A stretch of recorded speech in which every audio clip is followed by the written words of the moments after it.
नमस्कार मित्रांनो, पंतप्रधान नरेंद्र मोदी यांच्या वाढदिवसानिमित्त असलेली शिवसेना शिंदे गटाने एक जाहिरात दिली होती। या जाहिरातीत बाळासाहेब ठाकरेंच्या शेजारी आनंद दिघेंचा फोटो जाहिरातीमध्ये लावण्यात आला होता। यावरून ठाकरे गटाने शिंदेंवर टीका केली होती। आनंद दिघे नेते उपनेते नव्हते, ते फक्त जिल्हा प्रमुख होते। त्यांचा फोटो तुम्ही बाळासाहेबांच्या बरोबरीने का लावला, असा सवाल संजय राऊतांनी केला होता। एवढंच नाही तर बाळासाहेबांचं महत्व कमी करण्यासाठी एकनाथ शिंदेंचा कट असल्याचा आरोपही ठाकरे गटाने केला होता। त्याला उपमुख्यमंत्री एकनाथ शिंदे यांनी उत्तर देताना दिघे साहेब खोट्या वृत्तीच्या लोकांना कळणार नाहीत असे म्हटले होते। आता यावर शिवसेना ठाकरे गटाचे खासदार संजय राऊत यांनी भाष्य केले आहे। दरम्यान शिवसेना ठाकरे गटाचे खासदार संजय राऊत यांनी नुकतंच पत्रकार परिषद घेतली।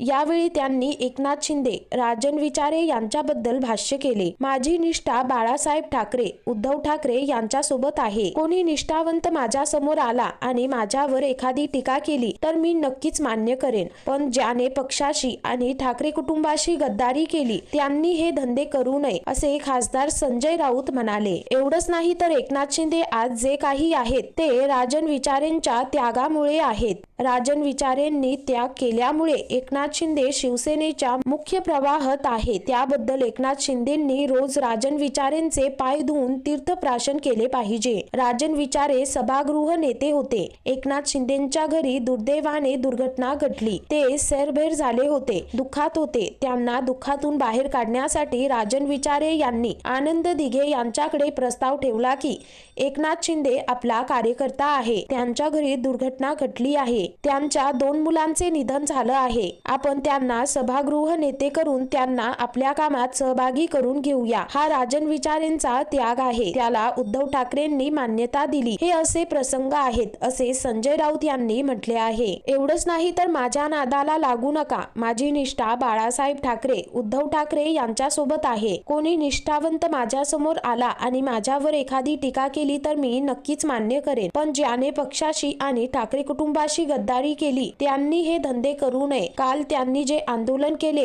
त्यालाच त्यांनी 50 लाख खर्च केले असतील, अशी घणाघाती टीका संजय राऊतांनी केली। मात्र संजय राऊत यांच्या या वक्तव्यानंतर संपूर्ण राजकीय वर्तुळात चर्चेला उधाण आले आहे। तर मित्रांनो, एकंदरीत संपूर्ण प्रकरण पाहता तुमचं या संदर्भात काय मत आहे, खाली कमेंट करून नक्की कळवा।